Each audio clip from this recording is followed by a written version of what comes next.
stay through the night when you got demons trying to break through the walls. There ain't no kind of lie that I wouldn't cross if you need me to. You're out here searching for signs, so I think it's finally time that you knew. Nobody got you the way I do.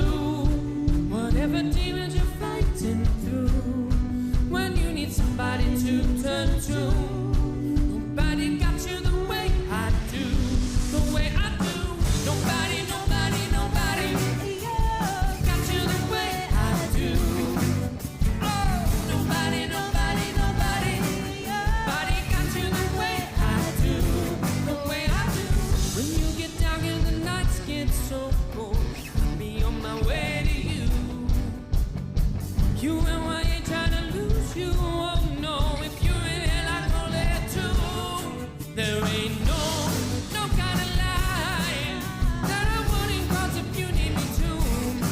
You're out here searching for signs, so I think it's finally time that you knew. Nobody got you the way I do. Whatever demons you're fighting through, when you need somebody to turn to, nobody got you the way I do, the way I do. Nobody got you the way I do. Oh, nobody got you the way I do.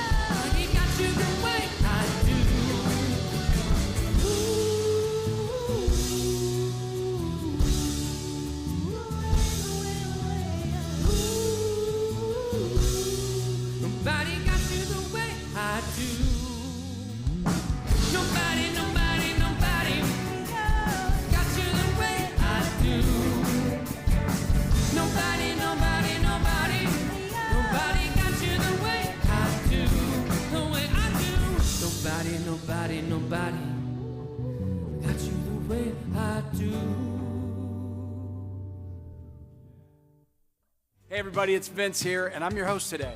We're continuing the series Spark, Ideas That Ignite, and today we're going to be looking at how to spark hope in hard times. Before we dive into that, we'd love to connect with you. So I want to ask everybody to take your device out, scan the QR code, and take a moment to let us know who you are, whether you're here every week or if it's your first time with us. We'd love to hear from you. Now, some super exciting ways to connect outside the weekend service that I want to tell you about. The first weekend of August is the Back to School Bash weekend here at Cross Point. On Friday, August 2nd, Carpool Cinema will be back in the Cross Point parking lot with the Disney movie Wish. The lot opens at 8 o'clock, so come early to tailgate with your family, your friends, and your neighbors. Be sure to let us and your friends know that you'll be coming on Facebook. The lot opens at 8 and the movie starts at dusk. Then on Sunday, August 4th, we want to invite you to the Back to School Bash Party in the parking lot here at Cross Point from 11:30 a.m. to 1 p.m. with inflatables, games, foods, treats, and fun for all, specifically designed with families in mind. At the same weekend, we'll be kicking off the At the Movies 12 teaching series, taking a look at the meaning behind some of the biggest movies of the year and the fibers of faith found on the big screen. Kicking off the series with a look at the movie Wish. One of the best parts about this series is the free movie tickets. That's right, you heard us.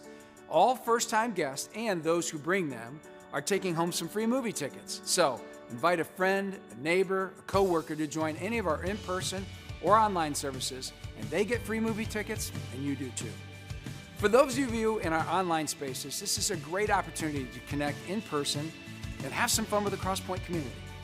Cross Point Student Ministries is kicking off the school year with an amazing event called The Chase, which begins on Sunday, August 11th. I'm telling you, 7th through 12th graders, you do not want to miss this opportunity. Students will be divided into 2 teams for a multi-week Olympic-themed competition filled with fun challenges, opportunities to make new friends, and relevant messages from dynamic speakers. Each week is designed to be an easy entry point for your new students, including incoming 7th graders. Last, the Cross Point Commons Coffee Bar is having a grand reopening this week, Monday through Thursday from 9 a.m. to 4:30 p.m. for you to have coffee and connect with friends, or maybe even use it as a workspace if you need to get out of the home or the office. So if you're looking for a space to hang out this week, we'd love to see you here. All right, we've got a great service for you today. If you've ever wished you knew how to help or what to say to people who are going through difficult things or question what God is up to in the midst of pain, then today's for you. So Let's head to the venue to hear what Abbie has to say.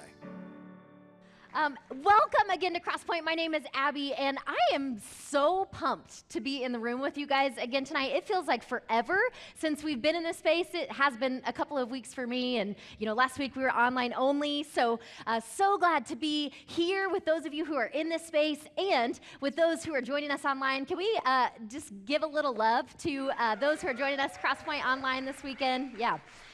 We are in week 2 of this series that we are calling Spark, Ideas That Ignite, which means every week we get to explore some different ideas that may have the ability to move the needle on some things in our lives. And I'm really excited about where we're heading today. I'm curious, before we get there, when was the last time that you found yourself in a situation where you just had no idea what to say or how to respond to what someone has said to you? I have had a lot of examples in my life. This is a common experience for me, but one recently I was hanging out in my parents' yard, and I, from a distance, saw a Crosspoint student who I knew lived in that neighborhood, and so I was like, oh, awesome, there she is. And I started doing this like awkward wave because I knew she would love it. And then about 20 seconds into this, I realized, I don't think that's her, actually. And sure enough, I realized as I'm still waving that this is just this random girl who clearly, in the midst of her brain, fear and disgust had taken control as she's looking at me like, who is this woman and why is she waving to me? And so then I start freaking out and I'm thinking like, what do I say now?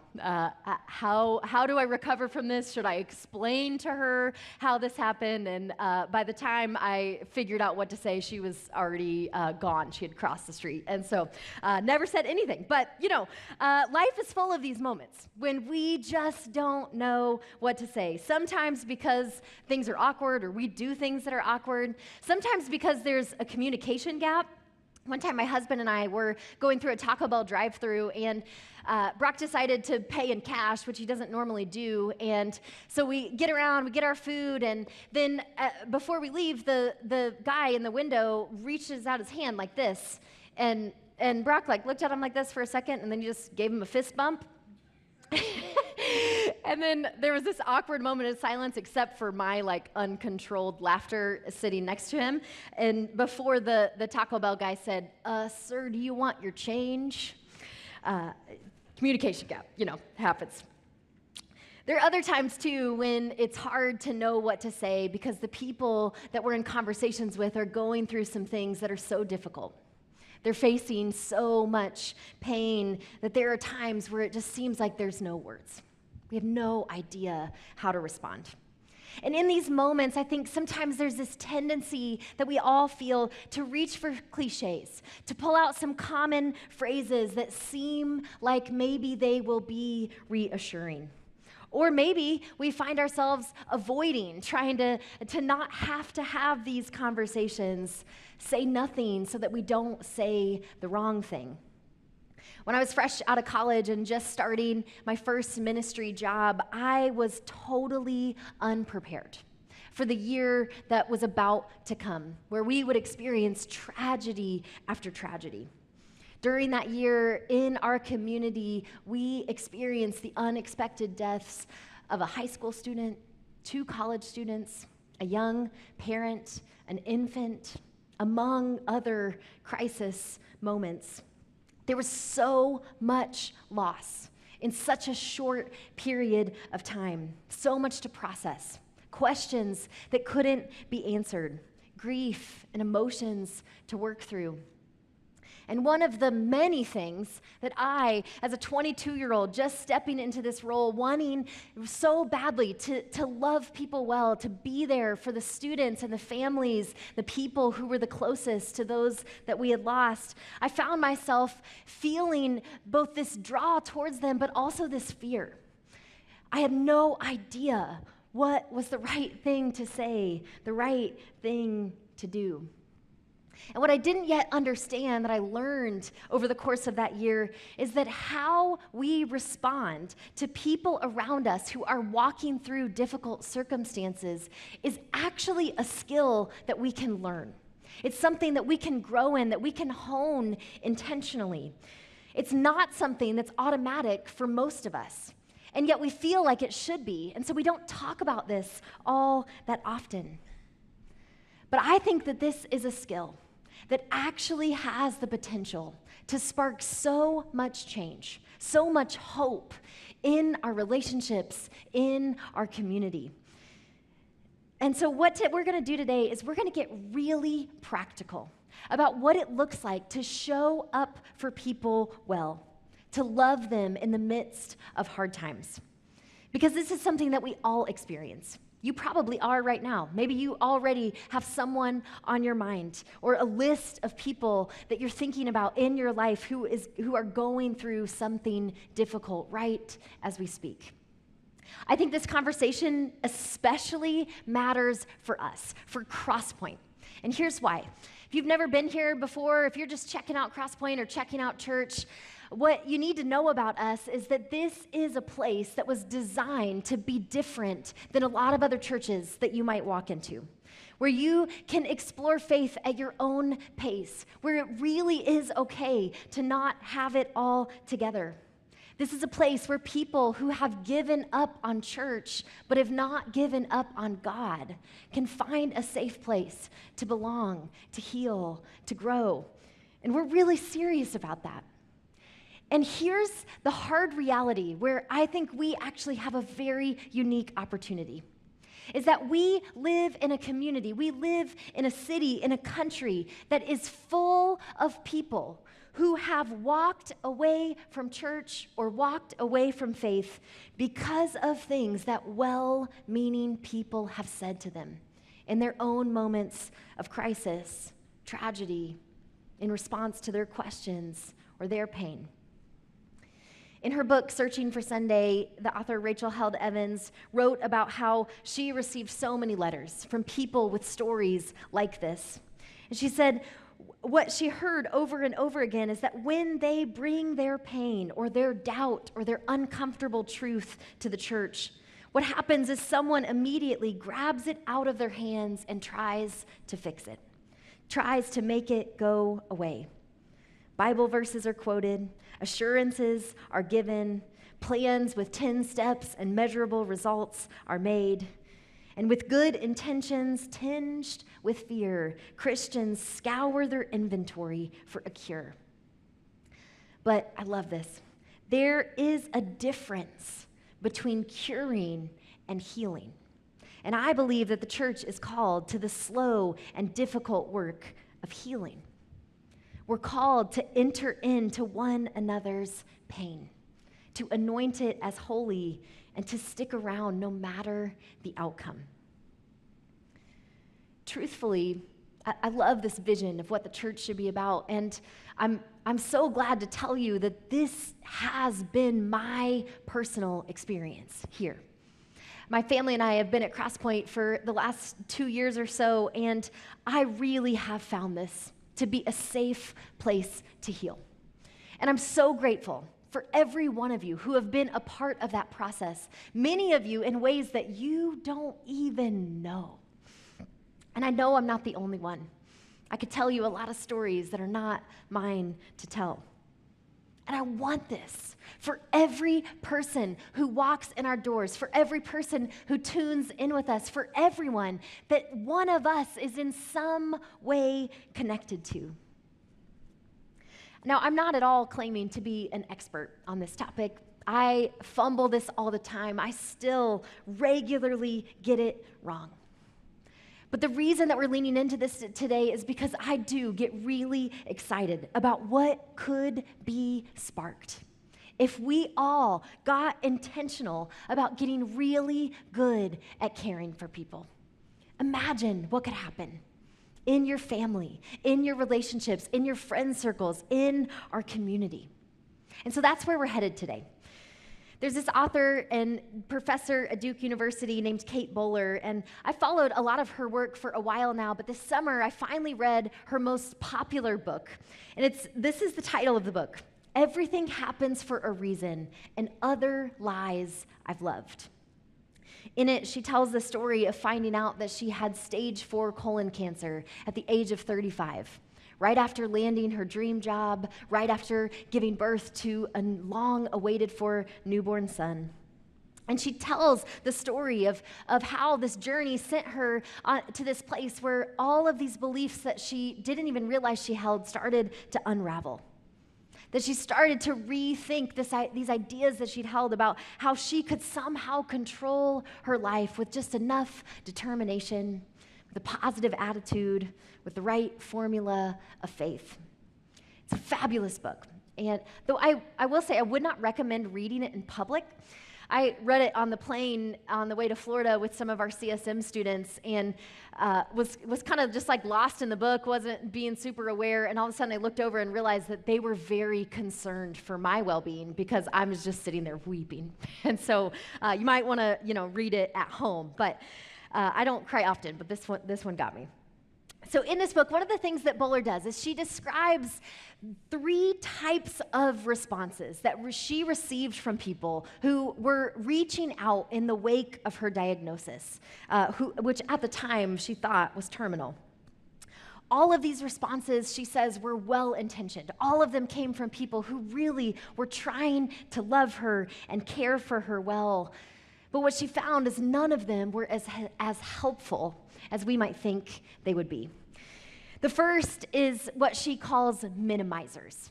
And minimizers are those of us who operate from the assumption that maybe we can help people feel better by helping them see that what they're going through is not so bad, by helping them remember that things could be worse. Minimizers say things like, well, at least. I got this one a lot when I was in the midst of a series of miscarriages. I had a lot of people say to me things like, well, at least you have your son. And I would make this face and say, yeah, thanks so much. That's really helpful right now. But I get it, though. I get where this comes from. I'm also a minimizer sometimes because I think often what we're doing when we minimize other people's pain is we're imagining what we might say to ourselves if we were in their shoes. And the truth is, sometimes it's really helpful for me to put my pain to think about it through the lens of a larger perspective. But here's the key to this. Just because this is a helpful internal practice does not mean that it's helpful for me to offer this to other people. The second category of people that Bowler identifies are teachers. Teachers are people who have Googled things and are now ready to offer you all of the helpful information they have learned that you did not ask for. Teachers focus on how the person who is suffering might be able to learn or gain from what they're experiencing. And again, I wholeheartedly believe that everything that we go through in life is the raw material for growth if we allow it to be. But the trick here is that it is not my job to offer what lessons I think might be able to be learned to a person who is in the middle of a tragedy. The third category of people she identifies are the solvers. And solvers are similar to teachers, but they take it a step further with offering a series of possible solutions. Solvers say things like, you should try fill in the blank, or have you heard about this? Or stay positive, your attitude determines your destiny. I didn't realize how often I am a solver until I realized that I have this friend who has this very distinctive face that she makes when what she's thinking in her head is, please stop offering me solutions that I didn't ask for. I first noticed her making this face to other people, and then I started noticing her make the face to me. And I don't even know if she knows that she does this, but it's been very helpful self-awareness. So I hope you have a friend like that. But here's the thing with all of these. I'm not trying to call anybody out. I'm telling you, I do all of these things too. It's natural and normal to do these, which is why I think it's so important for us to stop and think about them, to begin to notice and name our go-tos. And then to go further with the question, okay, if not that, then what? What do we do? What do we say when someone around us is facing a tragedy? When their world is unraveling as they know it? I want us to look at one instance when Jesus was faced with this very question. It's a story that we find recorded by John, who was one of Jesus' closest friends and later wrote down one of the 4 accounts of Jesus' life. And I have to give a little disclaimer. This is a big story. There's a lot going on here. And there's a lot of things that are actually pretty mystical, that may seem hard to believe or may seem confusing. This is the story of one of Jesus' most dramatic miracles, when he raises a dead man back to life. When Jesus makes the claim, "I am the resurrection and the life." But we actually aren't going to unpack any of that. All of that is a story for another day, because there is another layer of what is happening here in this encounter that often gets missed in the drama of the bigger story. And this is what I want us to focus on this human level of how Jesus responds to people who are in pain. John sets the scene by introducing us to that there was this man named Lazarus who is sick. And his sisters, Mary and Martha, send word to Jesus to update Jesus that their brother is not doing well. And then we learn a couple of important details. First, we learn that Jesus loved these people. And not just in the generic way that Jesus loves everyone, but they had this particularly unique connection. These are some of Jesus's closest friends. They're among his inner circle. We also learn pretty early on that Jesus already knows that death will not be the end of the story. In fact, when he hears the news, the first thing he says to his friends who are around him is that's not where this is headed. And then a couple of days later, Jesus says to those same friends, "Hey, let's go to Judea. Let's go to Bethany." And their response was, "Are you kidding me? Do you not remember how when we were just there a little while ago, you made people so mad that they ran us out of town? They were literally trying to kill you. Why, Jesus, would we go back there?" And Jesus responds with some kind of riddly things at first, and then he gets to the point. He says, "We have to go back because our friend Lazarus has died." To which they had to be thinking, like, didn't you just confidently say 2 days ago that he wouldn't die? What's going on here? The only response that John actually records for us is from Thomas. And this is one of those instances, I feel this way often, but where I so wish we had some clues on what tone of voice was being used. Because this is what Thomas says. He says, "Let us also go that we may die with him." And we don't know for sure, but my guess is there's some bit of sarcasm here. The Thomas is like, "Yes, great idea, Jesus. Let us also go so that we may also die with Lazarus." But they do, they go. Despite the risk of danger, despite what it may cost them, they follow Jesus' lead and they show up for their friends. And John tells us when they arrived, they find that Lazarus had already been in the tomb for 4 days. And other people had beat them there. There was this group of people who had already shown up to be there for Mary and Martha. And then we read how separately both of the sisters, Martha and then Mary, approached Jesus.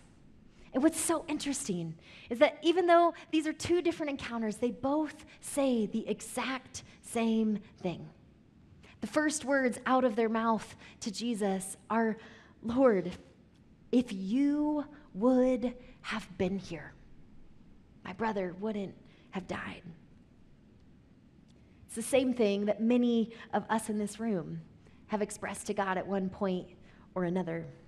The same thing that perhaps the people in your life who are suffering right now, the people who have been coming to your mind, what they might be thinking.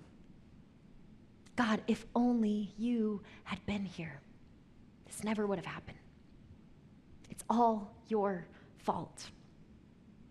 This gets to the heart of why many people, perhaps even you, decide to walk away from faith.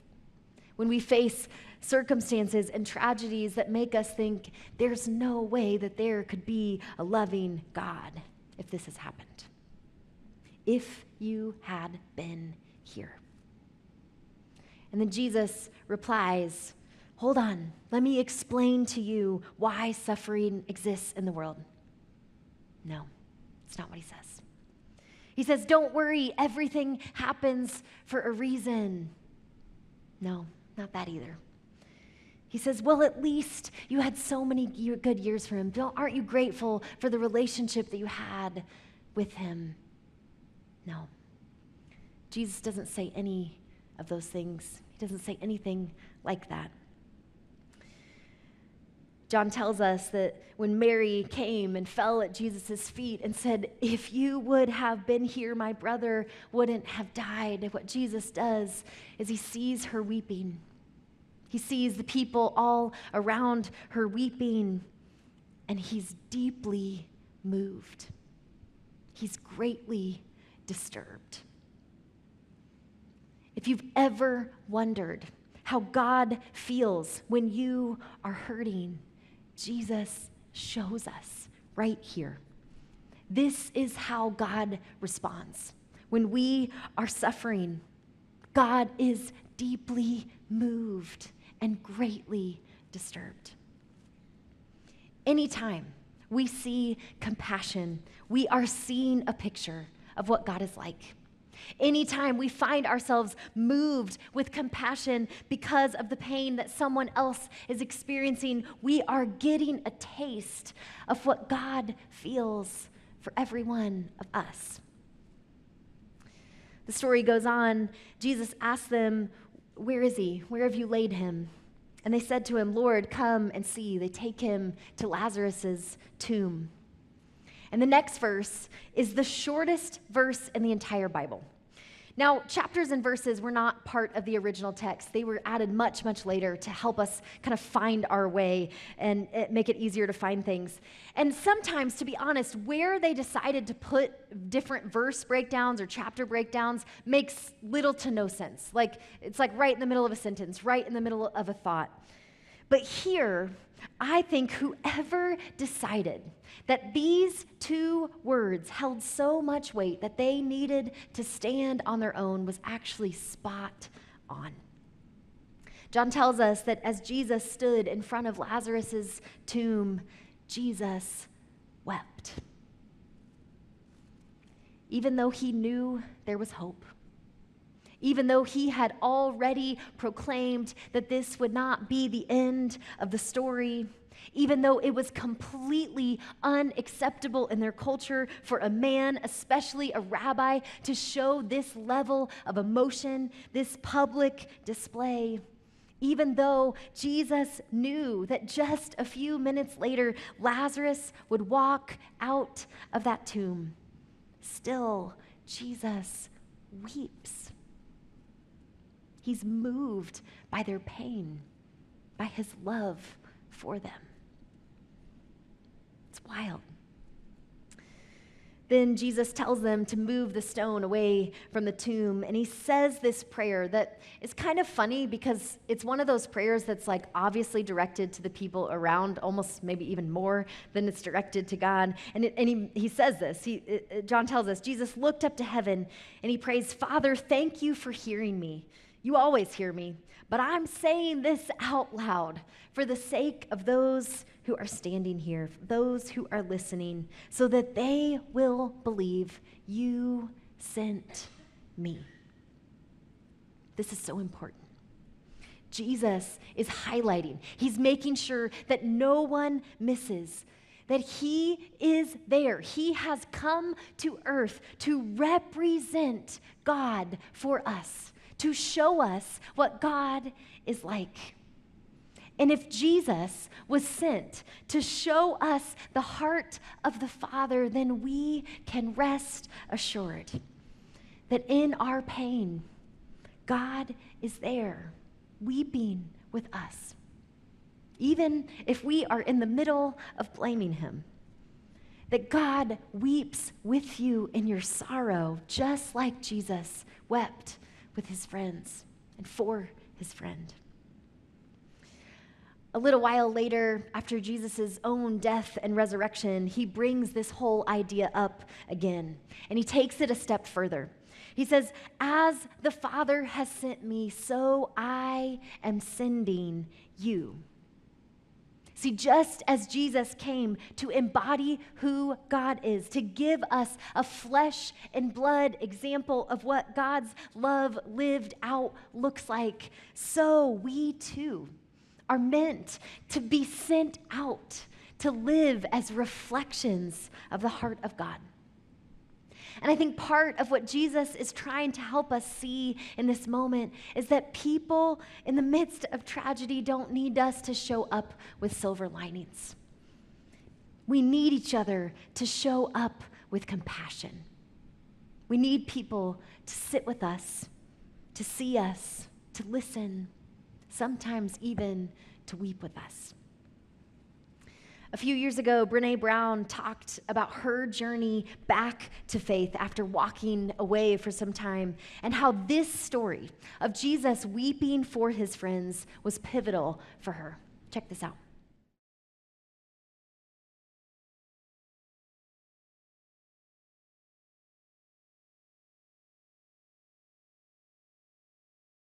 As we wrap up today, I want us to get really practical about how this view of God can actually lead us to become people who are able to spark honest hope in the lives of the people around us.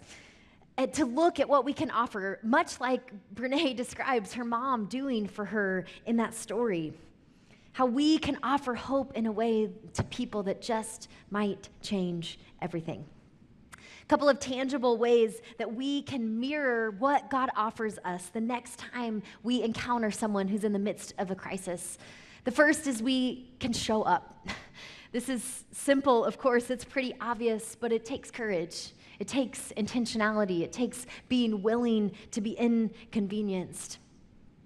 I'm so thankful for the people in my life who have done this in the moments when I needed a reminder that I was not alone the most. And I bet you are too.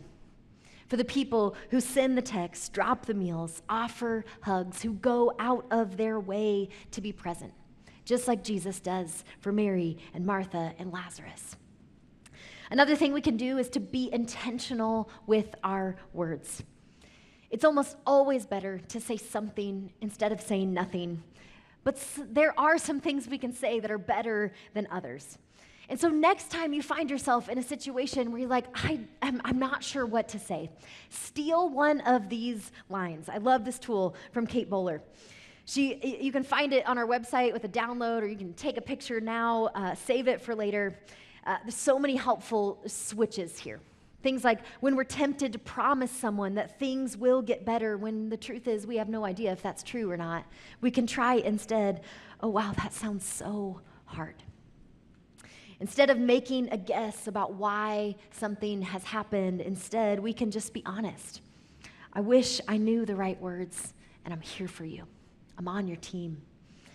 Instead of comparing their pain to something that we've experienced, we can try instead, would you like company? Is there anything that I can pick up for you? Is there anything that I can bring you? Now, none of us are going to be perfect at this. That's not the point. It's okay that we're not, but we can practice. We can grow our awareness. We can become more intentional with the power of the words that we speak to each other.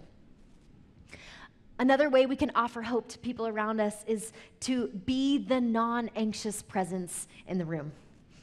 This, I think, is the best advice that I've ever been given about how to show up for people who are in the midst of hard times. I'll never forget, it was in that year of tragedy after tragedy, early on, one of the older pastors that I worked with looked me in the eye and he said to me, listen, 90% of your job is to be the non-anxious presence in the room. And I was like, what? It's got to be more complicated than that. But our team would remind each other of this so often in that season that it's become my default. Anytime I find myself in a conversation with someone who's struggling, grieving, going through something terrible, and I can't tell you the number of times that choosing this has led to me getting to witness some really profound moments of God working in people's lives. Now, being the non-anxious presence in the room does not mean that we don't feel any fear, that we don't feel any anxiety. It means that we make a decision that we're going to deal with our own feelings somewhere else, sometime else, so that in that moment, we can offer the person in front of us a peaceful presence. This is such a gift that we can give each other to bring a non-anxious presence into high anxiety situations. You may be so amazed at what happens when you do. One more thing I'll offer that we can do when we're showing up for people in crisis, and really this is more of a long-term one, is don't forget to remember.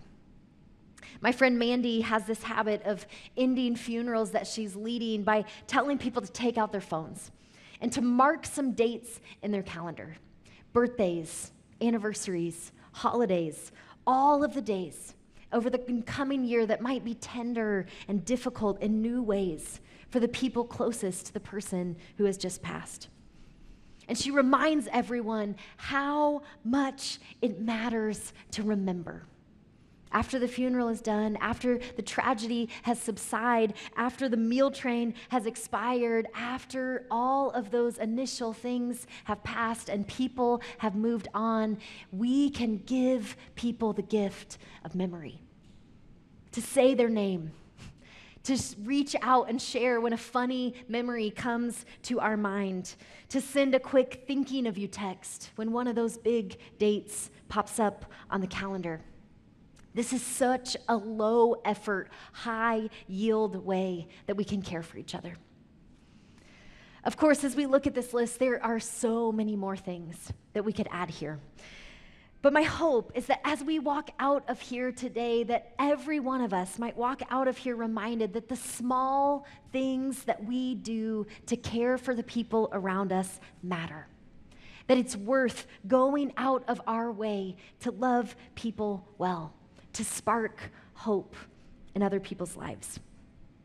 The band's going to lead us in one more song that really is an anthem of claiming hope for the things that perhaps you personally are walking through right now, or on behalf of the people in our lives who are in the midst of hard times. But before we sing together, first let me pray this blessing over you. I hope that you'll find it to be a challenge and a comfort as I have. Blessed are you who have realized that life is hard. It's hard for everyone. This awareness has come at a cost.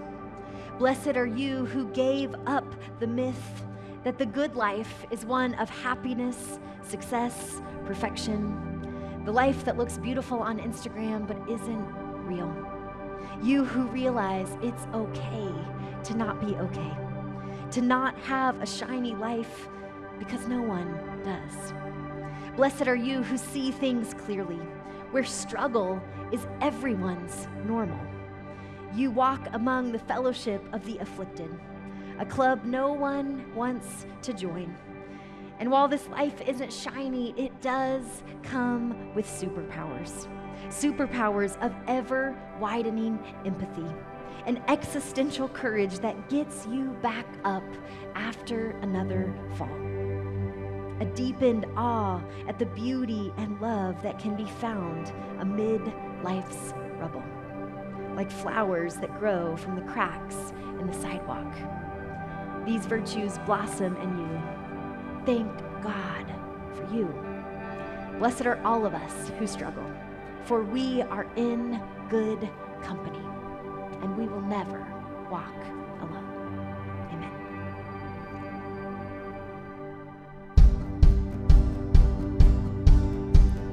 I'll find a way to praise you from the bottom of my broken heart, 'cause I think I'd rather strike a match than curse the dark. Yeah, I'll find a way to thank you, but the bitterness is real and hard, 'cause I'd rather take a chance on hope than fall apart. No, I don't think I'm ready to surrender to the dark, no. Even if my daylight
even if my breakthrough never comes, even if I fight to bring you praise. Oh, even if my dreams fall to the ground, even if I'm lost, I know I'm found, even if my heart will somehow say hallelujah anyway.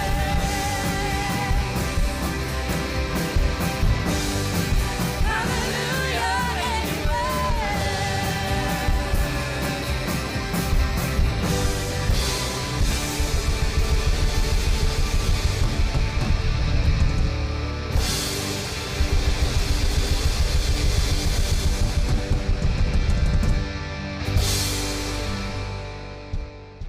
That is our prayer for you today, that no matter what comes, you'll take a chance on hope, and that you're walking away encouraged to spark hope in the way you show up for people around you this week. Now, if you'd like someone from our prayer team to come pray with you this week, perhaps you've got something going on, you just need some encouragement, text the keyword "need prayer" to 317-834-7373, and a member of our prayer team will be in touch with you today. And if you're a giver here at Crosspoint, I want to say thank you for your generosity through the Joy Box. Crosspoint is completely donor funded, and that means that every amount of money that you give helps spread the message that you heard today and helps people understand who Jesus is. And if you're not a giver and you'd like to become one, you can donate at this QR code or through the Give button. And just know that when you donate, your generosity is what's writing amazing stories into people's lives and helping them experience all the goodness, joy, and hope that comes out of this place. So thank you. Thanks for joining us today. We can't wait to see you next time for part 3 of the series, Spark, Ideas That Ignite.